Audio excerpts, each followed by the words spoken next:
Ég fæddist á Ísafirði, 2. maí 1921. Og ég ég veit ekki fyrir víst, ég held ég hafi verið komin út í Krók. Pabbi átti þar hús. Það var kallað út í Krók, það var á leiðin út í Hnífsdal, seinna var það Hnífsdalsvegur 5, gefið það númer.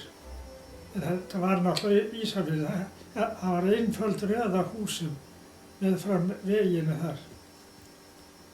Steinkjallari stiftur og svo timburhús þar á. Og það var hæð og porthæð. Það var þessi myndulegt og fallegt hús og svo garður og hann var alltaf mjög fallegur, trjágróður, blóm og svo nytjajurtir. Ég man eftir mömmu minni í rúminu þegar ég byrjaði að muna eftir henni. Þá var hún sjúklingur heima og lá í rúmi. Já. Og hún var alltaf á spítalu, sko. Fór á Ísafjarðarspítala, síðan söður og svo kom hún heim aftur. Var stund heima, fór á spítalu söður aftur. Hún gekk svona milli spítala og þeir gátu ekkert gert. Ég veit ekki hvað það var. Ég er að giska að hafi verið einhver krabbi. En það veit ég hef aldrei spurt um það, sko, og aldrei sagt það. Nema að þarna vorum við öll systkinin heima og Guðríður var elst, Guðlaugur var elstur, bróðir minn, og hann bjó í Hafnarfirði, var kokkur á togurum og allt sitt líf meðan það endist. Svo var næst Guðríður, Guja, já. Og þar næst kom Ásgeir, pabbi Dodda. Já. Og svo var það Rannveig. Ransa. Ransa Franka. Svo var það Þóra. Og svo var það Kristján. Og við vorum ekkert líkir. Hann var flekknóttur, rauðhærður og hrokkinhærður. Hann var 2 árum eldri. Nema að ég man svo ekkert eftir mér, eftir að mamma dó. Ég man eftir henni ein jól, þá klæddist hún í peysuföt og var þessi gaman, sko.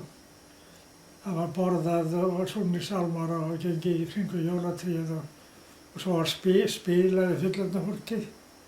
Það var virkilega gaman. Svo fer hún suður á spítala og þá var Guja, systir mín fyrir sunnan, í Reykjavík, vann þar eitthvað. Svo kemur mamma heim og þá þurfti hún að koma heim líka, sko. Hún gat ekki haldið heimili, sko, mamma. Kom í sjúkrarúmi. Ég man sérstaklega vel eftir því að ég fagnaði því svo mikið. Svo fór hún upp á loft sem byggjum ára uppi. Ég var svo ánægður að fá hana, sko, heim, en hún var bara í rúminu. Við erum svona rétt búin að heilsast og faðmast. Þá kemur sjúkrabíll. Það voru mistök. Hún átti að fara á sjúkrahúsi. Já, var hún send heim? Já. Og hún fer á sjúkrahúsi og það var náttúrulega rosa sorg fyrir mig, sko. Og allar reyndar. Hvað þú gamall þá? Þá er ég bara 8 ára. En Guja huggar mig með því að við verðum fyrst niður á sjúkrahúsi í fyrramáli, heimsækjana. Svo ég sofna nú þannig, sáttur við tilhörum. En svo bara þegar ég vakna spenntur, þá er hún grátandi, sko. Já. Þá er mamma dáin. Já, ok. Þetta var alveg rosa áfall. Já, ég trúi því. Ég lá í rúminu bara í óráði. Það var 2 sólarhringa. Ég var þarna til 12 ára á Ísafirði hjá Guju. Já, ok. og hún gekk okkur eiginlega í móðurstað, sko. Já. Og þá kynntist hún Finna, sem var síðan maðurinn hennar, þessum indæla manni, og sérstaklega góð. Það var lækur sem rann við með girðingun okkar öðrum megin og svona þægilegu lækjar niður sem maður hýrði ef maður opnaði glugga þeim megin. Og ef maður fór yfir lækinn þá kom maður að húsi sem að Færeyingur átti, var kallað Jens Færeyingur. Það var sömu megin við götuna og okkar hús. Svo var fyrir neðan götuna, þar var hús sem hefði staðið út í sjóinn, var byggt bólverk fyrir framann og fyllt upp til að sleppa við sjóinn. Og þar bjuggu 2 fjölskyldur. Það var Finni, sem var seinna maður Guju, og foreldrar hans. Og nálegðin hjá þeim var til þess að þau tóku saman alltaf. Finni var svo laginn maður, óskaplega laginn, að hann gert alla skapaða hluti og þægilegur. Og þar kynntust þau, sko, úr því var svo sambýli. En svo fyrir ofan okkur í beinni línu, þar var gangstígur við endan á girðingunni hjá okkur, í kringum húsið. Þar bjó Sólon Íslandis og það voru dálítið merkileg kynni þar. Hann hafði verið mörg ár í Ameríku kallinn, hann var stór, hár, en lotinn í herðum og einfari. Hann vildi helst, hann fór aldrei inn í hús hjá fólki, talaði við fólk að það þurfti í dyrnar eða inn um glugga. Og mamma hafði eitthvað kynnst honum kallinum, fór að umkast eitthvað yfir hann og hún þvoði af honum einhver föt. Og þá var eldhúsglugginn bara opnaður og hann kom með fötin í poka og þegar hún var búin að þvo þá var pokinn settur út. Og hann tók hann. En hann vann í sveinabækari, eitthvað í snúningum og þrifum þar, en var svona mannfælinn, sko. Og hann bjó í þessu húsi fyrir ofan, það var dálítið mikið ofar en okkar hús, en í beinni línu af því. Og það var hlaðið hús úr grjóti, svona eins og bóndabæður voru, og svona í ákveðna hæð, þá kom þakið bara yfir. Og þarna var moldargólf, þarna lifði hann og svaf, þarna var mjög snyrtilegt inni hjá þeim. En hann var mannfælinn og óskaplega svona mikill einfari, sko. En ég kynntist honum og kom inn til hans og náði vináttu við kallinn. Þú varst bara þá strákur, eða Já, ekki? bara krakki, þá var mamma lifandi, sko. Já, þetta fyrir 8 ára aldur. Já, fyrir 8 ára aldur. Og þarna var að klæða sig einn morguninn þarna og var að beygja sig til að klæða sig í sokk eða skó, þá fór skot yfir hann. Þá hefði einhverjir 2 glaðir veiðimenn verið að fara upp í hlíði og ætlaði að skjóta fugla eða eitthvað, missti skot úr byssuna. Og þegar kallinn var að beygja sig þá þautaði yfir hann. Og þá taldi hann víst að það væri að gera árás að sig ætti að drepa sig. Nema þá gróf hann niður í moldargólfið, svona rúmlega fyrir rúminu sínu og þar svaf hann alltaf eftir það. Af ótta við að það ætti að skjóta sig, sko. En ég náði vináttu við hann og var að hjálpa honum að snúast og tína arfa og svona hitt og þetta í túninu og þá kallaði alltaf í mig og gaf mér berjasaft og það fína sem hann hafði bruggað.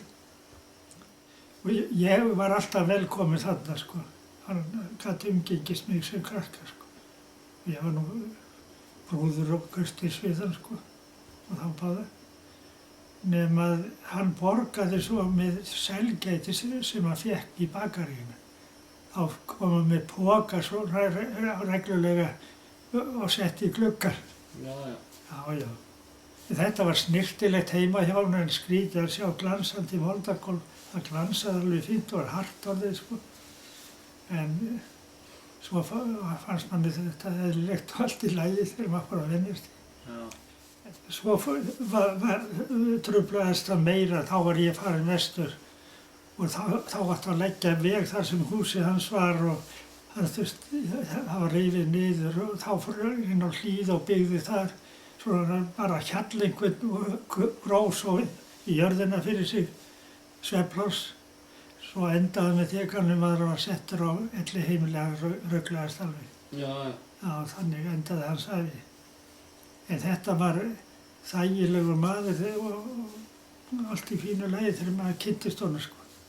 Svo þar pabbi, hann átti Freyju Ísafjörðar sem var eikarbátur, smíðaður í Svíþjóð, var þá stærsti báturinn á Ísafjörði, 30 tonn dekkbátur. Og hann átti eitt þriðja í honum. Svo var skipstjórinn Stefán hættur að veiða, eða gekk illa, sko, hann var orðinn fullorðinn. Svo hann ákvað að hætta og þá vildi selja. Og þá Freyja seld til Súgandafjarðar. Þá það sem pabbi býðst til að liðka fyrir söluna vera vertíðina vélstjóri á henni. Við að þeir sendi mann suður til að læra og taka prófa á vélunar, þessa stærð. Og þar kynnist hann Sigríði Jónsdóttur, ljósmóðir, í Súgandafirði. Hún ættuð innan á Djúpi. Þannig ég 12 ára og í góðu yfirlæti og eins og sonur Guði og Finna, þeir voru rosalega góðu við mig. Tóku mig eiginlega fram við börnin sínu, voru fræðilega börn. Ég kunni vel við mig þarna og ég var eins og sonur þeirra eða meira, þau voru svo góð við mig, sko. Þannig ég í 4 ár og þá fór ekki fyrir 8 ára, nei, 8 ára, fóru börni í barnaskóla á Ísafirði. Og ég var sendur þarna og var þar 2 vetur, kunni mjög vel við mig, það var indæliskennari. Og síðan þá fer ég í barnaskóla og ég í barnaskóla á Ísafirði til 12 ára aldurs. Og þá fer ég 1933 í Kaupinni, þá fer ég til Súgandafjarðar. Ég var dálítið spenntur að fara því ég var búinn að koma í heimsókn. Það var svo mikið líf á Súgandafirði, allir í vinnu og bara svo stór fjölskylda nema að ég kýs að fara með pappa, hann vill náttúrulega afsalútt fá mig. Ég var á Súgandafirði. Já, og þá kom Kristján og Þóra. Kristján mestur mér og Þóra næst honum. Og við vorum þarna 3. En Þóra fór strax næsta ár í kvennaskóla á Blönduósi. Hún var ekkert meira þarna í Súgandafirði. Við urðum 2, ég og Kristján. Og hann kláraði barnaskólann þar. Og svo fór hann til bróður sinn sem hjálpar okkur á dögunum eftir fermingur. Það var ekkert menn áttu að bjarga sér eftir fermingu á þessum árum, sjálfur bara, vinna fyrir sig.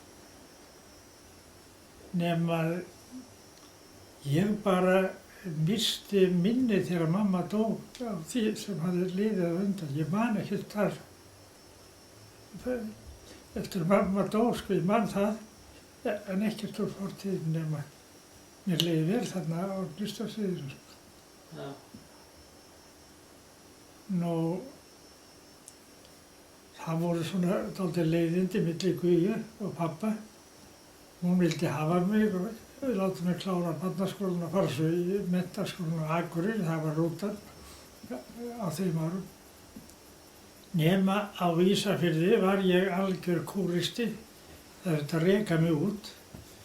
Ég var yfirleitt í fyrsta eða öðru sæti alltaf í ykkur, sko. Því vegna þess að ég las vel og hlustaði vel í tímum og svona. Og það var fyrir það að ég stamaði og var smámælt. Og ég vildi ekkert vera innan félaga mína, sko. Og ég sniðgekk þá á götu ef ég sjá tvo eða fleiri í hóp, þá snýri ég við og fór aðra leið heim til að þurfa ekki að tala við það. Og svo vildi ég ekkert fara út að leika mér, heldur bara að lesa. Ég var náttúrulega, það sýndi árangur, nema að svo fór ég í Súgandafjörð, sko. En systir mín, hún hjálpaði mér með að vera smámæltur, sko. Kenndi mér einhvern veginn að beita tungunni. Fór með mig á kvöldi niður í fjör og við vorum þar einn bara. Sjóurinn það var gatan og svo var hús fyrir neðan, götuna hjá okkur. Og það var bólverk út í sjó, annars hefði sjóri gengið á húsið. Og hún kendi mér bara að tala. Hætta að vera smámæltur. Og svo stamaði ég smávegis en einhvern veginn komst ég frá því fljótlega þannig svo til. Nú þarna byrjaði maður að vinna strax vorið í fiskvinnu á reitunum. Breiðar fisk, saltfisk og þurrkan og alls konar störf. Ég þurfti ekkert að lesa í barnaskólanum, sko. Ég fór svona yfir efnið bara, ég var búinn að læra þetta. Og þá fór ég að fara í bytningaskólan og hlusta á alls konar sögur, merga eða sumar, sko. Og svo fór ég að stokka upp hjá þeim. Svo þegar ég var búinn að ná hraða kallana, sko, þá neitaði ég. Og þá sagði skipstjóri, ég verður að láta strákinn bara fá 2 búta, altså 2 línur. Fiskinn að því fyrir að vera hjá okkur. Og það var samþykkt, sko. Nema svo bara þegar kom mikill fiskur á línu þá sagði þetta stubburinn. Þá átti ég næstu 2 lóðir eða 200 önglar, sko. Svo ég var alltaf með hásældahlut og vel það. Það var lúxus alveg. Svo femdist ég þarna náttúrulega í Súgandafirði. Þá var engin kirkja komin á Suðureyri, heldur út á stað. Við löbbuðum fjörurnar bara þegar við gengum til press. Þurftum að sæta báru eða sjávarfelli jafnvel. Þá fór sjór upp í klettarnar á stórstreymi. Það var ævintýr út af fyrir sig. Nema svo fór ég á sumrin alltaf í heimsókn alltaf á Ísafjörð, sko. Nema bara, svo byrjaði maður að vinna þarna öll sumur. Þóra var farin að heiman þegar hún var búin með kvennaskóla, þá fór hún suður. Og þá vorum við bara 2 bræðurnir saman í herbyggi. Og þegar hann fermist, þá fer hann strax eftir fermingu til bróður sem Svöðlis á togari sem hjálpar okkur. Nei, áður ég fermist, sumarið áður, þá fór ég í vegavinnu fram í dal, Bosdal. Þá var að vera að leggja veginn til Ísafjarðar. Og þá var unnið með skóflu og hökum og járköllum. Og svo voru hestar og kerrur. Þeir mokuðu þess á, það var þægilega að vinna, en ég var kúskurinn með hestana. Og þarna sáum við tjöldum og nóttinu var frost fram á dalnum, þar var lækur nálægt og þar fórum við þvoðum okkur á mótana. Það var hrikalega ömurlegt, en þó gaman, mér fannst gaman, kallandi voru góðir. Fyrsta sumarið, sko eftir fermingu, fer ég í sveit í Öndafirði, kirkjuból í Korpudal. Og það var alveg lúxus, það var sem að vera 4- eða 5 stjörnu hótel í mataröðar. var rosalega huggulegt sveitaheimili. Þar var gekk allt fyrir rafmagni, þar voru útiljós á öllum útihúsum, ljósastöðvar með götunum að þeim og aldrei slökkt af ljósunum, nema á sumri sko þegar bjartur. Því hann virkaði heimilislækinn og fékk nóg rafmagn fyrir allt.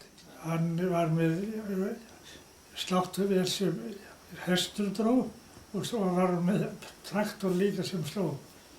Og hann var með allt svona á undan, rekstrarvél, snúningsvél, en hann var með flæðiengjar. Þannig að þurfti að hleyta heyið upp á tún. Það var ekki að slegið með torfi, hann var búinn að slétta allt sem þurfti. Ég hef aldrei unnið jafn mikið á ævinni held ég, en aldrei eins gaman að vinna og þarna. Þetta var svo alveg sérstæða. Það rigndi alltaf dálítið í vikunni, það var rigningasumar, en svo var sól og þurrkur á laugardögum og sunnudögum þegar við áttum að eiga frí sko. Þannig að það var alltaf unnið alla vikunni. En þá var þetta svona flott að konan kom út með dúk og kaffi og súkkulaði og allt mögulegt með kaffinu. Og við færði þetta út á tún til okkar. Það var rosalega skemmtilegt fólk og gott. Á hverjum einasta laugardegi fóru við strákarnir og tíndum upp allt rusl sem fannst. Það var svo mikið snýsti með þessi bóndi sko. Það var alveg sérstaklega huggulegt allt. Þarna voru, ég held ég, 12 hestar, 3 til reiðar, ekkert notaðar annað, bara til reiðar og svo púlskrárar. Daginn sem ég kem, þá kemur bóndinn, sittu kvöldið, eða bara nóttina minnum við. Þá fór hann út á, þar voru flæðiengjar þarna og hann mátti veiða í botninu þarna. Og hann fór á bát með stöng og gróf svona lúðuöngul. Hann húkkaði 450 rauðmaga yfir nóttinu og 5 grásleppur. En hann vitti tvisvar sinnum í ákveðin hil og þá dróf hann á með hestum net. Og þá bara var sko hrúan. Það hertan og rykti og allavega, þetta var alltaf veislu matur sko, allt sumar. Nema svo þegar pabbi selur freyjuna þá kaupir hann máginn, dekkbát með lúkar og vélarhús og allir. Sem var 5 eða 6 tonn og ég fór að róa með honum, drullu sjóvíkur. Og við fórum á morgnana snemma, komum svo eftir middaginn í land og þá var svona kassi, matarkassi sem allir hafði með sér að heima. Og svo var farið að borða þarna og ég var svo sjóveikur og ég gat aldrei borðað neitt. En pabbi tók ekkert eftir því að ég snert aldrei neitt í kassanum. Hann var pottþéttur af því að ég var rustur og efnilegur sjómaður sko. Og svo var ég alltaf í stýrishúsinu hjá hann líka. Og ég var fjarsinn og þegar við vorum á línu þá lögðum við línuna yfir nóttinu, skildum eftir og fórum svo út. Þá var ég alltaf fyrstur að sjá belgina sko. En hinir kallarnir fóru beint fram í lúkar og lögðu sig sko.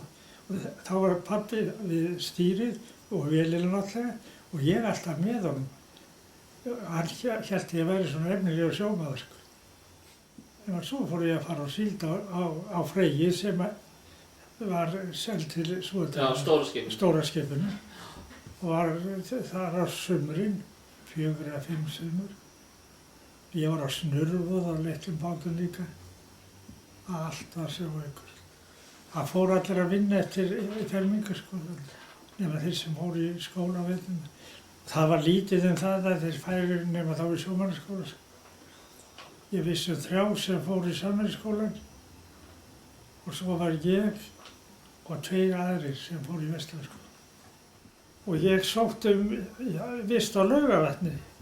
Ég hafði heyrt að það væri góður skóli sko, en þá var allt upphandað, ekkert pláss. Og þá sótti ég á Núpi og komst þar inn fyrir klíku bara sko, þetta 2 vetur. Það var mjög gaman og yndilegt að vera þar. Seinni veturinn var ég gerður að húsbónda sem kallað var. Það var tengiliðið milli kennara og krakkana og svo var ég tengiliðið milli krakkana og kennaraskóla, svo ef eitthvað bar út af. Var þetta bara svona hefðbundið gagnfræðinám eða? Já, eitthvað svoleiðis. Og það var kennt þarna venjuleg fög, stærðfræði, íslenska, saga og svo danska og þýska og svona þessi almennu fög. Svo átti ég að vera tengiliður milli kennara og krakkana og við vorum í nýbyggingu strákarnir en stelpurnar voru í gamla skólanum, timburhúsi og þar bjó skólastjórinn yfir þeim. Svo það var erfitt að komast á kunnafara þarna. Allt passaði vel. Þetta var mjög skemmtileg vetur og þegar við fórum á voru þá grét allar stelpurnar og sumir strákarnir. Það var stór systkinahópur. Þetta var mjög skemmtilegu tími. Og alltaf, við þurftum að þvo þvottinn okkar sjálfir og vaska upp á kvöldið, skipta á okkur. Þetta var mikið fjörulegt. Dansað á laugardögum. Fyrst voru sko víkivakur og svona gamaldags. Íþróttakennar, það var seinni utan, hann hafði lært í Svíþjóð og kunni ekki að dansa, vildi hafa víkivagna. Það var illa liðið á krökkunum sko. Svo ég fór fram á hann, við hefðum bara ball þarna, venjulegt. Það var strákur, Magnús Proppi. Hann spilaði að fingur fram á píanó alveg rosalega flott, kunni öll nýjustu lögin alltaf. En hann var fyrst á móti kennarinn, Ólafur heitum. Því hann sagðist ekki kunna að dansa. Kennarinn? Já, hann kunni víkivakar sko. Nema ég sagði, það allt í lagi Ólafur. Ég og félagar minni við tökum þig í kennslu. Þú verður fljótur að læra sporið. Og svo komur á herbyggi til okkar og við dönsuðum við, sungum bara undir og svo var lyft að hafa ball. Og þá var farið að dansa sko, allar lögum. Nú, þannig ég á Núpi og þá ég á Síldalssumrin. 3 eða 4 sumur á Freyju Ísafjarðar sem pappa uppalveg. En svo fór ég á Freyju Reykjavíkur. Og svo fór ég speglur í Vesturskólanum. Og hann varð ofan hjá mér vegna þess að hann var lengstur. Lengsta námið? Já, lengsta námið sko. Ég var ekkert að hugsa stúdið sko, það komst aldrei að hjá mér. Segðu mér hérna, hvernig var fyrir þig að fá Siggu stjúpu allt í einu? Og ykkur bræður? Ég átti voðalega, það tvorsaðist á hjá mér. Sko, Ísafjörður var dauður alveg í greppinni, með vinn og allt mögulegt. Ég eignast stjúpu, það var svo ljóta sögur stjúpuna, það fór dálítið í mig. Og mér þótti náttúrulega rosalega vænt Guði og Finna og heimili. Og þarna var ég hagvanur. En ég var búinn að koma í Súgandafjörð, sjá náttúrulega Siggu og hún tók á móti okkur. Og þarna var, þetta svo stórt heimili.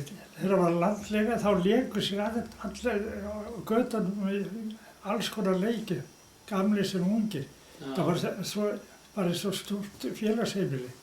Þetta var dálítið freistandi að vinna fyrir alla og ekkert basleðilegt pólitík. Og það freistaði mín sko, því ég var bara mjög lítið barnandi á Ísafirði, bara alltaf heima sko. Og svo náttúrulega tósaði pabbi mig aðeins, hann vildi afsalútt fá okkur 3 og létt á Guði sko. Hann var nú búinn að Hún var búin að hjálpa mikið, mörg ár. Og ég var ekki á móti því, en ég átti rosalega erfitt að fara frá þeim líka, sko. Það tósaðist á. Já. En ég var svona rólegur og ég myndi nú segja mjög prúður drengur, held ég. Og ég tók þá ákvörðun að fara, sko. En það var rosalega erfitt fyrir mig. Hún var dul og átti Þóra og Diddi, þau voru með upprís svona hálfgerða. Já, gegn henni. Gegn henni, vildi ekki viðurkenna hana. Og stjúpunafnið hafði nú ekki gott orð á sér í sögum. Það var að stjúpa. Já, það var ekki mjög gott. Og ég svona var málamiðlari þarna. Ég hlustaði og reyndi að lægja öldurnar. Þau rifu kjaft, sko, dálítið mikið. Þóra var frek og Diddi líka ákveðin. Og þau vildi ekkert viðurkenna hana og hún átti svo erfitt með að nálgast okkur. Hún kallaði engan með gælunafni, alltaf skírnarnafn, og ég var alltaf Jón. Já. Það fannst mér svo kuldarlegt og mér reiði eitthvað svona. Já. Það var svona barnalegur.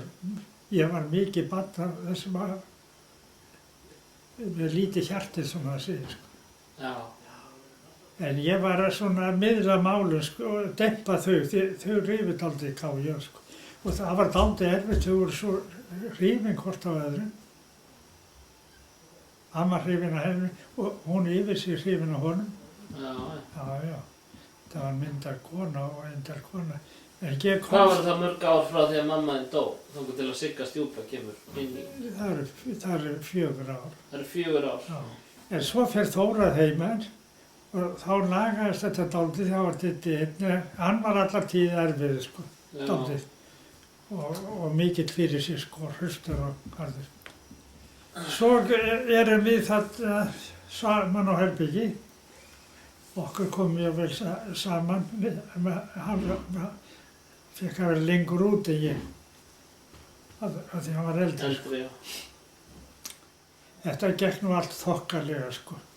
Pabbi var náttúrulega strangur við okkur, en stjúpa okkar, hún var aldrei reið, skammaðist aldrei og neitt annir, hún var mjög þægileg, en fátöluð. Já. Og hún átti bátt með að nálgast okkur, sko, líka. Já. Hún fann andan, sko. Þetta gekk allt þokkalega, hún var voða akkurát kona, maturinn alltaf klukkan, morgunkaffi á sama tíma. Þá var hún farin út að vinna í hjúkrunni eða þannig. Hún gekk til þeirra sem voru eiga börn í hálfan mánuð. Það var legið í rúminu í hálfan mánuð, það var tíðarandi þá. Og hún fór daglega til þeirra og var alltaf farin fyrir að við komum á fætur. Þá var bara dekkað borð fínt. Og svo fór hún í eftirmyndaðan líka að vita eða sitja yfir. Það var svo mikið barninu. Og hún var líka með meðalkassan fyrir læknir. Læknirinn var á Endafirði. Og hún hringdi bara og gaf fólki með læknisráði, sko. Þannig að hún var dálítið mikið upptekinn alla daga, sko. En hún var alltaf búin að taka til með 3 kaffi inn í skáp fyrir okkur. Skammta og breiði yfir og svona huggulegt allt. Allt upp á mínútu hjá henni, sko, hún var svo akkurat og snyrtileg kona, sko. Og hún skúraði aldrei gólf, það voru 2 gólf þarna. Og hún hafði konu í það því hún mátti ekki, var að vera með fínar hendur. Ég veit ekki, gúmmihanskar voru ekki, já, hún hafði bara ekki tími í það heldur, sko. Já. En hún var voðalega akkurat kona, sko, indæl þannig. En átti erfitt að nálgast okkar. Við komum frá allt öðru Sauðahúsinu hún, sko. Hún átti börn, eða? Hún átti aldrei neinn börn. Hún átti aldrei neinn börn? Nei. En svo fer Diddi að heimann, Kristján. Já.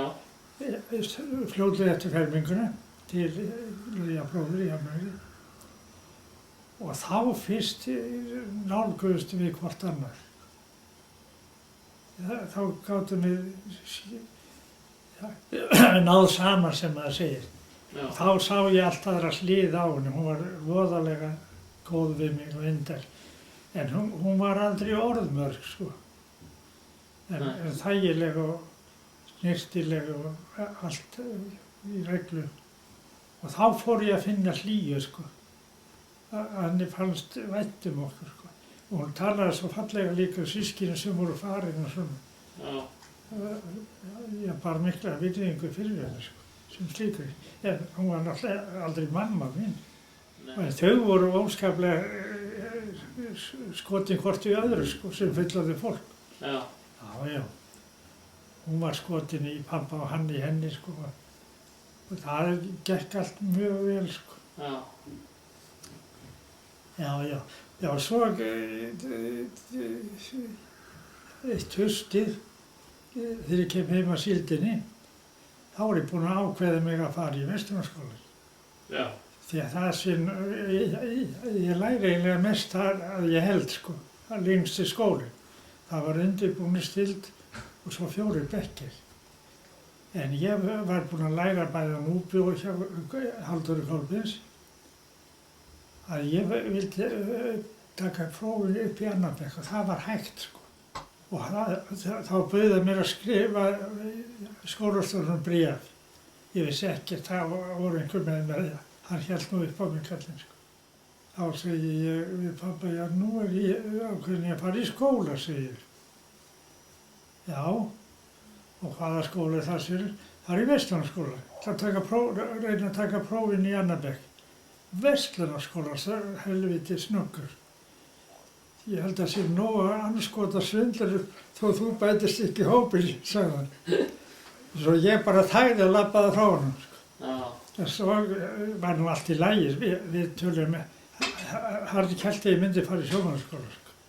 Og vildi eignast mann í brúna, sko, einhvers staðar. Ég fer að tala við skólastjóra. Já. Og læt að fá bréfið. Og hann segir, já, það er allt í lagi með það, Jón. Þú bara kemur í prófið. Og ég vissi fyrirfram að ég myndi ekki standast próf. Því mér vantaði fögin, sko. Mér vantaði bókhaldið, málin, eitthvað kannski og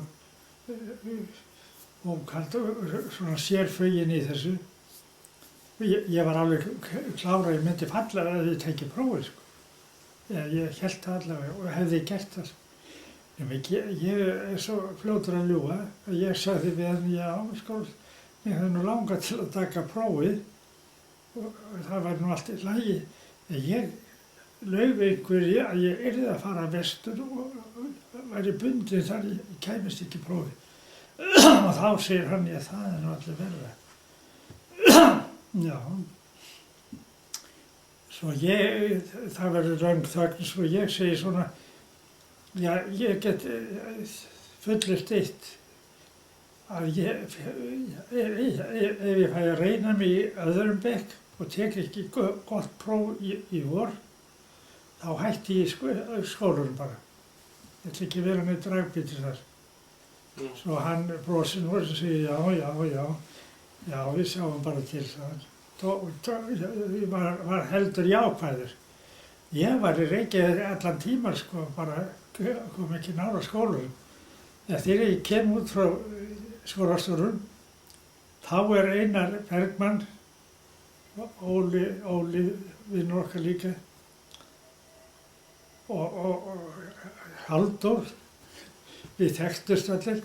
Halldór og Einar höfðu verið með mér á Núpi. Einar Bergmann? Já. Og sko, það var seinni vetur Einars sem var fyrri veturinn minn á Núpi. Já. Svo og þeir segja, hvað ertu að gera hér? Ég ætla að fara í Vesturlandsskóla, segi ég. Já, og þú kemur þá í próf með okkur. Já, nei, ég get það ekki, segi ég. Og svo barst þetta út á milli krakkana, þau eru alveg vitlaus yfir til að ég fengi að fara inn á þess að taka próf. Ég hélt að það væri bara allt búið, það var að taka niður. Og svo bara fór ég í skólann. Svo vantaði mig að gera stíla á ensku. Og þá var auglýst í kennsla í útvarpinu, kennsla fyrir byrjendur, stílöldur, og þá áttum við að senda stílana, lesa ákveð í bókum og svo senda stílana í útvarpið. Þá er ég svo óheppinn að kennari þar, hann er að kenna mér ensku í skóla. Svo ég sagði, ég má ekki láta komast upp við mig. Nei. En þá var Þóra systir með vinnukonu part og degi og ég samdi við hann að skrifa alltaf undir stílana hjá mér. Já, Og það var hún sem var að læra í útvarpinu eftir ég. Og þannig náði ég svona nokkurn veginn. Já, svo bara lagði ég mig fram, ég var helvíti ástundur að samið því ég ætlaði að ná góðu prófi og það tókst. já, Og svo gekk þetta sinn gang bara, það var á síld á sumrin. Svo fór ég, eitt sumar fór ég í vinnu hjá hernum, Bretunum. Þá voru að byggja flugvöllinn í Norðurmýrinni. já, Og þá kom sér vel, ég gat ekki fengið vinnu nema ég gæti skaffað hesta og stjórna þeim. Því þá var mýrin svo blauð að það þoldi ekki stórtækið, það voru hestvagnar bara, sem voru að keyra þar. já, Og ég var búinn að labba fram hjá svona bíli, mjög stórt túr, svo bóndabær hálfgerðið þarna í Holtunum. já. Þegar ég var að labba frá Þóru systurni. Þú bjóst hjá henni meðan varst í Versló? Já, allan tíman. Nema þar sá ég hesta í túninu, fullt af hestum. Ég man nú ekki hvað margir. Og ég hugsa með mér, þarna fæ ég hesta í vinnuna. Það var skilyrði, ég fengi vinnu, ég kæmi með, held ég, 6 hesta. Og þeir áttu kærur allt til. Og ég yrði að stjórna þeim. Og ég kunni að stjórna hestum frá sveitinni, sko. Svo ég fer þarna og banka upp á, þá kemur kona og maður til dyra og ég ber upp erindið. Hvort að vil ekki fá vinnu fyrir hestana og ég var að klára hvað það fengi fyrir og allt það. Og þá fauku kallinn og hann sagði, fyrir nú ekki að lána mína hesti þessu helvítis vitleysinga og þræla, þetta er þrælahald þarna sagði fyrir skepnur. Og ég sagði og ég var vanur hestum frá því ég hefði verið í sveit, kynnar við á þetta, hann sagði nú haldi ekki. Og þau löftu dauður að skýr, ég sá það á konunni, hún var jákvæð. Svo fór ég hann aftur, þá var kallað heim og hún og ég ítrekaði þetta, hann eiginlega rak mig í burtu. En konan gaf mér merki svona að hún væri jákvæð. Svo kom ég hérna þriðja sinni, þá var kallinn ekki heima og þá talaði ég við konuna og betti á hvað ég fengi peninga fyrir þetta. Og ég væri vanur hestum og myndi fara vel með það og allt það. Og hún baði mig blessa hana að gera þetta því þau löftu dauðan og skýr, kallinn var hættur að vinna og þau voru að drepast með börn þarna. Svo hún talaði kallinn til. Og svo fór ég á mótnana með hestarna 6, sat á þau fremsta, gegnum bæinn allan út á völl og ég var kúskur þarna þar til ég fór á síld. Ég var alltaf á síld líka, sko. Var þetta bara eitthvað svona, einhverja vikur eða eitthvað? Já. Og eitt voru fór ég meira að segja, það var að leggja hitaveitustokkan í Öskjuhlíðina. Þá fór ég þangað í vinnu, það var alveg þræla að vinna, sko. Keyra hjólbörum upp á móti og allavega. Hvaða ár útskrifaðist þú Verslunarskólanum? Ár, Já. 44. Þá varstu búinn að vera 3 vetur? 3 vetur, já. Síðasta sumarið sem ég var í Versló, þá fór ég á togarinn Sindra sem hjálparkokkur. Og sem kokkur, ég sigldi 4 túra til hérna Fleetwood. Til Fleetwood. Það var siglt og þau voru myrkruð skipin því það voru herflutningalistir allt með skipunum og hálfgerð stríð, jáfnvel. Og við sigldum alltaf í konvogi, 2 togarar. En við týndum alltaf hvor öðru því að það var svo vitlaust veður, öldurnar svo stóra, að við sáum ekki toppana á möstrinum. Og við týndum alltaf hvor öðru. Hvert sigldu þið? Til Fleetwood. Er það í Skotlandi? Skotlandi. Já. Og þá var myrkrað allt. Það var rosalega erfiði tímir. Mér fannst erfitt að fara um borð en ég fann ekkert fyrir hræðslu á leiðinni. Kom einu sinni vél og flög yfir okkur. Loftskeytamaður, við vorum með byssu í brúnni og hlýr. Hann ætlaði að fara að skjóta sem betur fór. Kom annar maður og slóða frá. Þannig að gæti ekki hleypt af. Þá hefði þið tundrað á okkur. Þegar hún flög hringi yfir okkur og hvarf svo. Og þarna voru skip í konvogi, sko, í herskipafylgd. Alltaf verið að tundra ykkur niður. Og allt í myrkri, sko, mátti ekki vera að glufa. Nei, mátti ekki sjást ljós týra. Og það var úti líka. Svo fórum við, ég og stýrimaðurinn, annar stýrimaður, það var aðeins eldri ég, giftur maður, ágætur. Við fórum alltaf til Blackpool, sem var aðalskeptistað Breta og verð. Það var heldur gaman, sko. En við losuðum suma kallana upp á bjórstofu þannig, rétt við höfnina. Svo fórum við og tókum bíli að lest. Það var svona svipað að fara frá Reykjavík til Hafnarfjarðar, sko, eitthvað svoleiðis. Já, bara stutt. Já, stutt. Og það var þessi gaman að fara þangað. Mikið söfnin voru flutt frá London. Vegna skemmdarhættir. Madama Tussauds og við fórum á safn þarna, við fórum á skemmtistaði og borðum á fínu stöðum. Var það löng stopp? Það var svona 2 sólarhringa stopp yfirleitt. Já. Og þú færði nokkra ferðir þá, hvað, sumarið 44? Já, 4 ferðir. Nei, sumarið áður. 43? Já. Því að svo hérna... Það er bara í miðju stríði. Já. Það var í stríðinu, sko, alltaf fullu þá. Já. Ég var ekki var við að menn væri neitt nervusur. Ég fann ekkert fyrir því. Nema rétt þegar ég fór um borð og allt myrkrað, sko. Fór út. Þá fannst mér að dálítið svona eitthvað skrítið við það, sko. En ég var ekki hræddur. Ég var anskotað saman þó ég fer í hafið. Var þetta skip þá gert út frá Reykjavík? Já, það var Sindri, togarinn Sindri, kolaskip.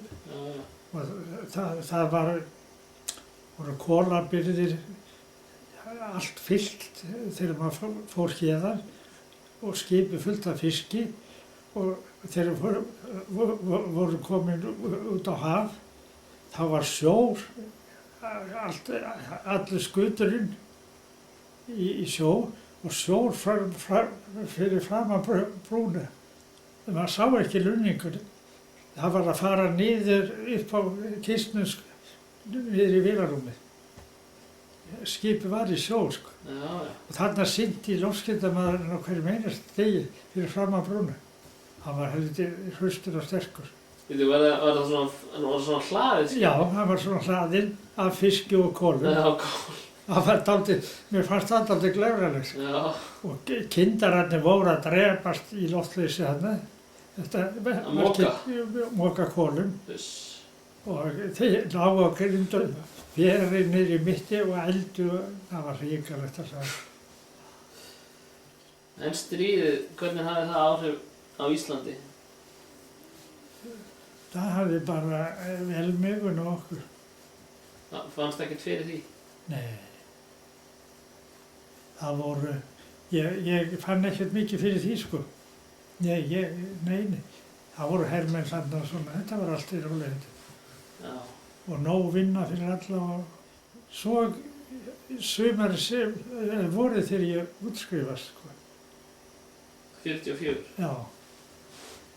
Þá var ég að leita að vinnu en leitaði til Hildsvalla, afa Hallgríms. Já. Hallgrímur Björn, mikill íþróttamaður og fallegur maður. Ég fer til hans og gat fengið vinnu, en hann borgaði svo bara 600 krónur á mánuði. Og þá fór ég í lyfjabúðina á Laugaveginum og þar var sama, ég gat fengið 600 krónur á mánuði í laun. Mér fannst það helviti lítið. Svo ég talaði við mann sem þekkti til á Eimskip og hann ætlaði að koma með sem messagutt þar á einhvern fossin. Já, já. Og ég hafði það til vara, sko. Ævintýri þrá og ég vissi líka að ég myndi þérna þokkalega, en alltaf drullu svo haugasamt. Ég ætlaði að láta mig hafa það, en hann lenti í skipalest og tafði svo mikið að ég var orðið brjálaður, allir hann að vinna nema ég, Já. skólafélagarnir. Og ég var alltaf niður að Höfni að fylgjast með öllu. Þá kemur Þórður mágur minn á Sindra, kokkur, og hann segir, ertu ekki búinn að fá vinna þar? Nei, ég er að bíða eftir fossinum, það þýðir ekkert. Það var skotið niður svona eitthvað. Viltu ekki bara koma til mín sem hjálpakokkur? Við vorum að sigla allar tónana í sumar. Ég tek mig frí bara. Og ég sló til og ég sagði, ég er bara svo sjóveikur, ég get ekkert gert. Ég lemði áfram það komdu bara. Svo ég gerði það. Og svo þurfti ég verið að skúra gólfið þarna og ældi ég oft í fötuna, sko, svo sjóveikur. Hrikalega æfi, sko. En svo bara sigldi ég alla túrina. Allt sumarið? Ha? Allt sumarið? Já, 4 túrar. Já, það var þá þetta... Nei, þá var þið bara síldið það? Nei, þá voru á tóranum. Já, tóranum. Já, já. En loftskeytamaðurinn var fínn kokkur og sælkeri og hann var vinur Þórðar og ég þekkti hann sko fyrir. Og hann var alltaf snett í eldhúsinu að fá sér bita og hann eldaði eiginlega fyrir mig mikið, sko. Og ég leyfði honum að velja það sem hann vildi, sko. Og hann var mikið stoð á siglingunni, sko. Svo voru sem ég útskrifast. Við erum að tala um Sindra þegar þú fórst í Blackpool. Já, það var eftir 3. bekk, sko. Já, svo útskrifast. Nei, svo skrifast ég næsta vetur. Já. Og þá var ég að leita þessari vinnu hjá Heildsölum. Já, já. Já, en fannst þetta helviti lélegt. Og það er þá sem að Gunnar hringir í mig á Gullfossi á Akureyri, hótel Gullfossi, gamla. Hann hringir í mig og segir, Jón, ertu búinn að fá þér vinnu? Hver var þessi Gunnar þáttur? Hann hafði verið með mér á Núpi. Já, ok. En hann var bara 1 vetur á Núpi, ekki meira. Nema hann hringir í mig og segir, ertu búinn að fá vinnu? Nei, ég er nú að bíða, segi ég. Ég er með járnum í eldinum. Viltu ekki koma til mín bara og hjálpa mér með reksturinn? Var hann að reka þá? Hann átti hótel Gullfoss. Nema að,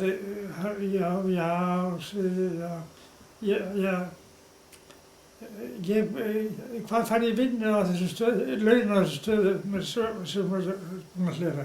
600 krónur á mánuði, segi ég. Já, ég býði 1000 á mánuði, frítt húsnæði og hæði og svo máttu bjóða öllum mínum sem komar til Akureyrar sem vildi mat, frítt.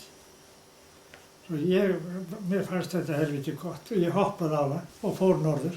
Og þá var hann kominn með fjölskyldur sem hann bjóð þarna. Þetta var 3 hæða hótel, helviti, virkilega flott gamalt, flott borðsalur niðri stór. Þar var morgunmatur, hádegismatur, eftirmiðdagskaffi og kvöldmatur. Alltaf fullur. Það var svo mikið af fólki á Akureyri þetta sumar, sko. Það var ekkert að fara erlendis þá, sko. Þá fóru flestir norður og austur, sko. Það var alltaf fullt og ég setti rúm á gangana meira fyrir fólk. Stundum minni á herbyggi mitt líka til að hýsa þau. En þá komst ég nú að því að vinur minn var dálítið blautur. Það var drengur, sko. Hann byrjaði fyrir hádegi að fá sér sús. En hann var ekki fullur bytt, svona rakur og óvirkur. Svo þetta leiddi allt á mér meira og minna, sko. Ég var náttúrulega með bókhaldi og peningamálinu. Ég þurfti að sjá innkaupin með kokknu. Hann var bara svona lappum, sko. En hann var engin starfsmaður, sko, út af þess. En ég hefði helviti gaman. Svo var kokkurinn helviti blautur, ég þurfti að passa hann. Og var mikið í eldhúsinu, fylgjast með að allt gengi sinn gang. Já. En hann var flíkur kokkur, sko, og passaði alltaf vinnuna. En helviti blautur. Það var ansi gaman þarna á Akureyri. Maður sofnaði í sól og vaknaði í sól allt sumarið. Vandið drópulótt. Og þá var rigningi miklu á Þingvöllum, sko, 44. Þarna kynntist ég konunni minni á Akureyri. Já. Þær komu systurnar þangað. Nú öll blokkin? Nei, bara Vigga og Sigrún og vinkona þeirra, og hún var frá Ísafirði. Við vorum að svipaðum aldri og þekkti mig. Ég að balla á Norðurlandi, að fá nú út, ég var laus og liður, sko. Klári allt. Ég gat skroppið svona helgar og þá var ég að dansa þar út á gólfi, þá kallar einhver, nei, Donni. Ég heyri það að sé borðið og þá þær 3 við borð, Vigga, Sigrún og þessi vinkona ég man ekki í svipinn hvað hann heitir. Kemur seinna, það skiptir mikið máli. Nema, ég dansa og dansa, svo fer ég að borður og kjaftaði við. Var það þá vinkona sem kallaði á þig? Nei, hún hrópaði upp, nei, Donni þarna. Ég var kallað Donni, sko, á Ísafirði. Hún var frá Ísafirði. Já, hún kallaði í þessi vinkona? Hún bara kallar upp, sko, ég heyrði það. Já. Donni þarna. Og svo fór ég að borðun og tala við það. Já, það. var ekkert að kalla í þig? Nei, ekki bara misti þetta út upp frá mér, sko. Var svo undrandi að sjá mig þarna. Og svo fer ég að borðun og tala við þær. En þá kannaðist ég við þær af Lífsgötunni. Þegar ég fór úr skóla úr Auðarsfirði, þá labbaði ég alltaf Lífsgötu og tók þær skólasystur. Við löbbuðum saman yfir Holtið og niður á Grundarvík í skóla. Sigrún vann í pennanum og við löbbuðum oft upp Laugaveg, alltaf niður að Höfn fyrst og svo upp Laugaveg. Við sem byggum í Austurbænum, Einar og Óli og fleiri. Og þá sáum við hann í pennanum og fórum oft inn. Ég þekkti hann í sjón og þær af Lífsgötunni líka, sko. Og þarna voru okkar fyrst alvarlegu kynni. Og þá dansaði ég ekkert við aðrar en þær, sko. Það sem eftir að ballinu. Og þær byggu út í bæ, sko. Svo ég að dansa við og var svona mátulega kenndur. Og ég segi, það nú gaman að fá að labba með ykkur heim. Það ekki í lagi? Jú, sagði hún sem ég var að dansa við. Og jú, svo ballið búið og ég fer að labba með þeim. Nema þær svo líkar að mér fyrst Vigga og Sigrún. Ég tek feil, ég hefði sagt þetta við Viggu, fæ ég ekki að labba með ykkur bara heim. Og svo fer ég bara tilbaka. Og hún sagði jú. En svo fer ég að Sigrúnu og segi, jæja, þú varst búin að leyfa mér að labba með ykkur heim. Þú voru aldrei nefnt af við mig, svo. Þá tók ég svona feil á þeim. Fannst það svona líkar. Þá var bara að hlegja að því og við löpum í rólu, hittum í blíðskaparlegin. Og þetta voru fyrstu kynni, sko. Þær þekktu mig, sko, af Lífsgötunni. Af því ég labbaði hann alltaf þegar ég fór í skóla, sko. Þá voru þær að fara í vinnu. Já. Svona byrjaði þetta. Svo er þarna fram á haust.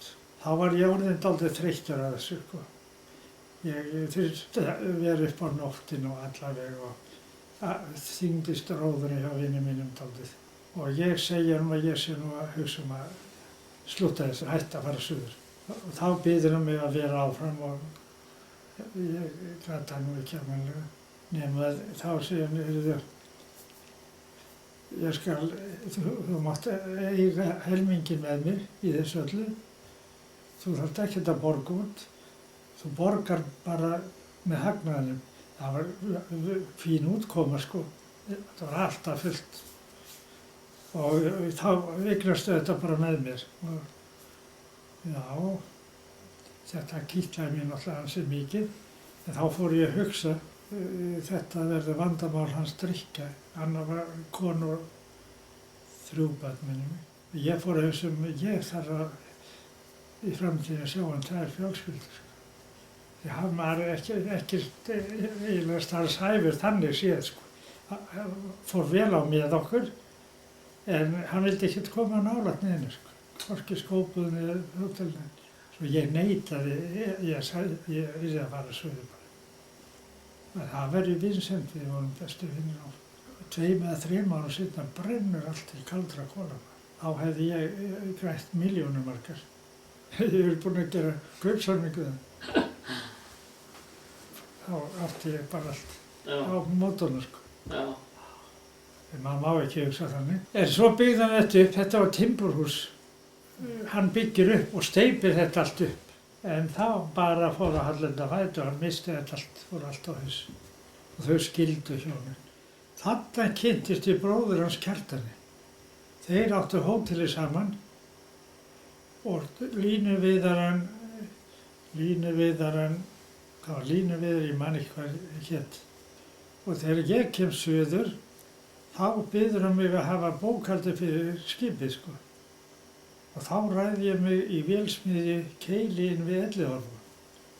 Og það var mikill skóli fyrir mig. Þar var einn maður á skrifstofu, var þar á 3. ár. Þá var ekkert, það var 1 eða 2 hús þarna inn við Elliðaárvogur.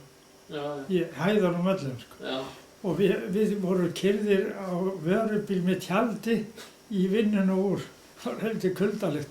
Ég var þarna á 3. ár. Og var með bókhaldi fyrir Kjartan og svo komu fleiri útgerðarmenn og ég var að skrifa bréf fyrir það í aukavinnu og vinna hitt og þetta fyrir það. Nema að svo býðst mér vinn í Slippnum, ég var orðinn þreyttur að fara þarna inn eftir alltaf. Og ég er þar í bara 4 ár, minnum mig, 3 eða 4 ár. Og hvað bjóstu á meðan þetta var? Á meðan þetta var, þá leigði ég bara herbergi út í bæ. Já. Ég leigði kjallaraherbyggi í hús hans pabbi hennar, það var vinkona Steinur, skólasystir. Var amma þá komin? Voruð þið þá saman? Nei, við vorum ekki saman. Hún var send til Svíþjóðar, Sigrún, á skóla, heimavistarskóla, sem var svona húsmæður og svona bókleiknám líka. Já. Var þar heila vetur og lærði þar matreiðslu og bók. En eftir Akureyri voruð þið þá ekkert? Jú, við vorum saman, sko. Já, þið voru saman? Já, já. Og þið leigðu þá saman þetta herbergi eða hvað?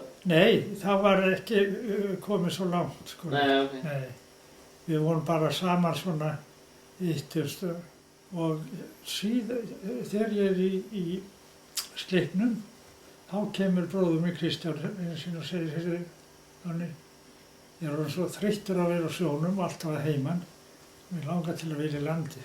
Já, mér veist ekki illa það, segi ég, hvað er ég?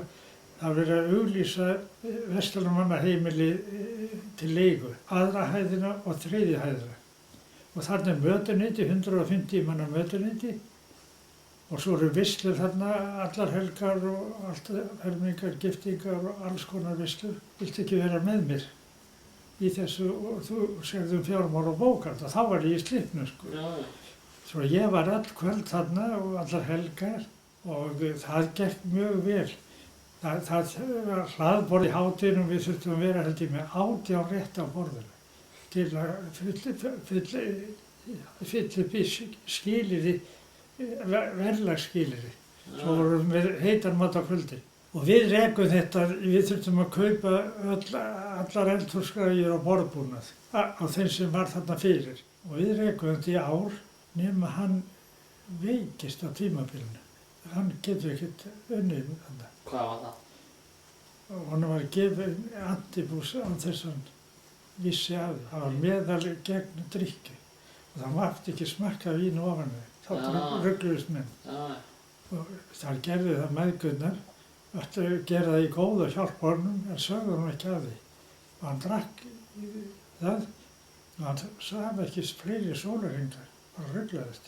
Það þá þurfti ég að fara með hann til geðlæknis og þá var það í tísku að ráða að gefa rafmagnstöð til að fá það til að kippa við sér aftur. Og ég þurfti að vaka yfir nú heila viku held ég. En þá lenti allt á mér þarna á vegferð. Ég var að klára dæmið og svo var að selja allt dótið. Þá auglýstir stúdentagarðarnir. Þá var rekið hótel þar á Gamlagarði, matsala og hótel. Það auglýst. Og þá vantaði allan eldhúsbúnað og allt það. Því sá sem rak það átti að fór með út. Þá gæti ég selt þetta frá Vaffer. Og þá sótti ég það og fékk það. Þannig við háskóla? Já, í Gamlagarði. En þá þurfti ég að kaupa bara öll rúm og dýnur. Sá sem rak það undan, hann átti það allt. Svo ég þurfti að fjárfesta í því öllu. Það var keypt. Svo rak ég sumarið. Það var lítið gaman að. Þetta rak ég og hann var með mér, vinur minn Diddi í þessu. Svona nafnum til, hann kom ekkert nálægt í. Svo verðum við að hætta haustið og þá var við að taka rúminn og dýnurnar með okkur. Og þá gátum við ekki selt það.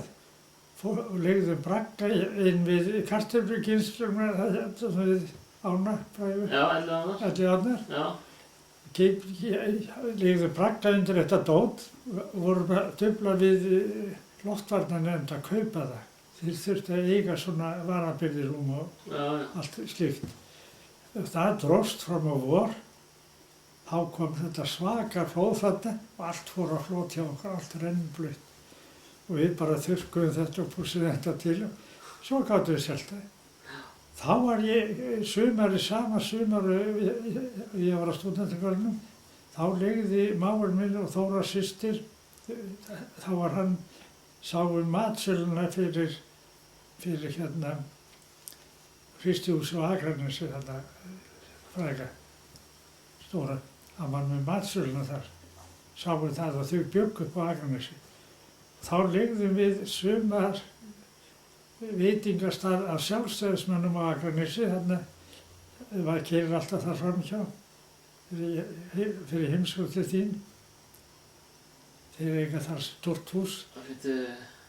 Og þar voru með opið fyrir mat og kaffi. Upp á Akranesi? Já. Við ferum frá Akranesi og keyrum í áttina til Ringra. Já. Og þar skógur og sumarhús, eitthvað. Og þar í skjólinu stór salur og herbyggi og eldhús. En það tala hann í Kjósinni? Það gæti við í Kjós. Það við Laxá í Kjós? Nei, ég sýni það einhvern tíma. Þeir eiga þetta og við leigðum það og þarna var Sigrún með börnin og Þóra með börnin. Þetta var eiginlega sumarbústaður. En ég kom ekkert nánast þessu. Það er í Hvalfirði eða? Nei, þetta er á leiðinni til þín. Frá Akranesi? Já. Þannig að Kjalarnesinu eða eitthvað?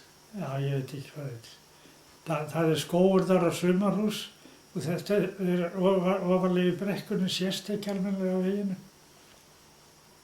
Ég eftir mikið að því. Nema við höfðum þetta sem sumarbústað, sko. Ég kom stundum helgar og hafði svona fjármálun að gera. Og Þóra rak þetta, systir mín, hún var svo mikil mannfylgkona. Sigrún var þarna með börnin. Byrju, þarna er komið hvað? Hvaða árið þetta? Þetta, ég man ekki, þetta er í áframhaldi af þessu öllu, sko. Já, þarna er amma, eru þið gift eða? Já, áttum Steinu allavega. 1950 eða ekki? Já. Hvaða ár giftið þið ykkur? Það var eitthvað, skýtir ekki allir. Nema byttunum við að þær höfðu voða gaman að vera komið örfáir gestir. En svo verslunarhelgin og þá tók ég mig frí og var hana. 2 sólarhringa vakti ég og það borgaði alla brúsa, sko, fyrir okkur. Ertu að tala um hana Vindáshlíð? Þetta skemmtistaður sjálfstæðismanna, ég veit ekki hvað Nei, sjálfstæðismann. Já, ég veit ekki hvað þetta er. Nei, ég skal sýna þér þegar við förum upp út ríkt. Og sko, það voru enga tekjur þessu, en við borguðum allan kostnað og leiguna bara yfir Vesturmannarvík. Þá höfðum við ball og hljómsveit og allt það. Bara pallur út og inni, dansað inni líka. Það var svakaleg vinna, en það borgaði allan brúsan. Hann var slapp frá því þannig. Og það var mjög gaman fyrir þær að vera þarna, sko. Skógur upp í fjallarið hérna. Svona var nú þetta, sko.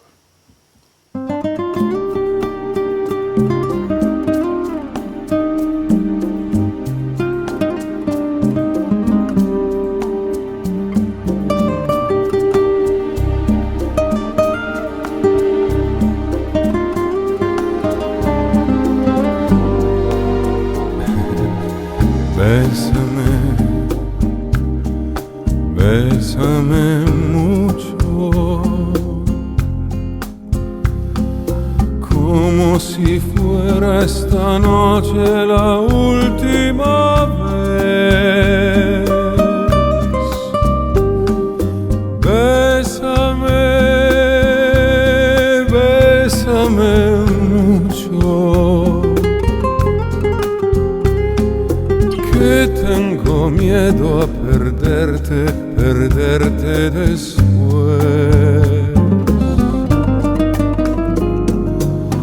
Bésame, bésame mucho, como si fuera esta noche la última vez. Bésame, bésame mucho, que tengo miedo a perderte después. Quiero tenerte muy cerca, mirarme en tus ojos, verte junto a mí. Piensa que tal vez mañana yo ya estaré lejos, muy lejos de ti. Bésame, bésame mucho, como si fuera esta noche la última vez. Bésame, bésame mucho, que tengo miedo a perderte después.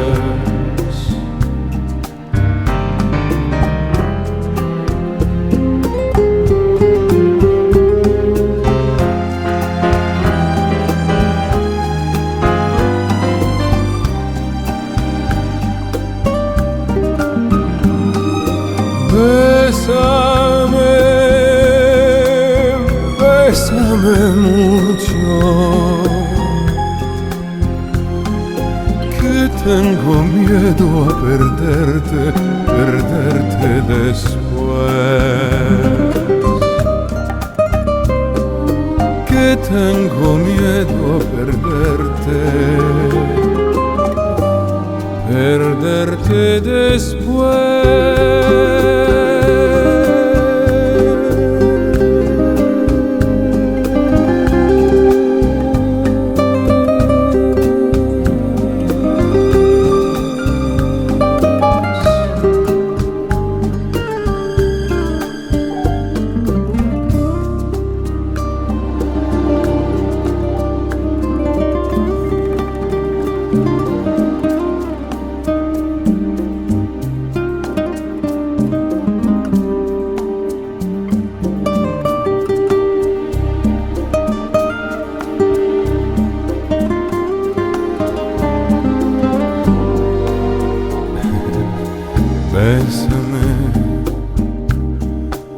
Bésame mucho, como si fuera esta noche la última vez. Bésame, bésame mucho,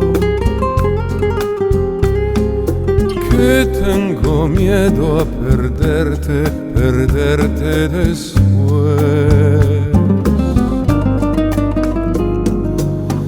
Bésame, bésame mucho, como si fuera esta noche la última vez. Bésame, bésame mucho, que tengo miedo a perderte, perderte después. Quiero tenerte muy cerca, mirarme en tus ojos, verte junto a mí. Piensa que tal vez mañana yo ya estaré lejos, muy lejos de ti. Bésame, bésame mucho, como si fuera esta noche la última vez. Bésame, bésame mucho, que tengo miedo a perderte, perderte después.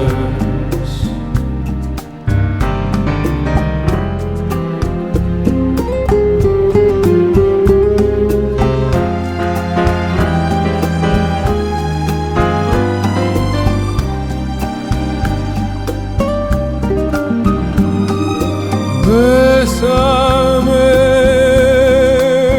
bésame mucho,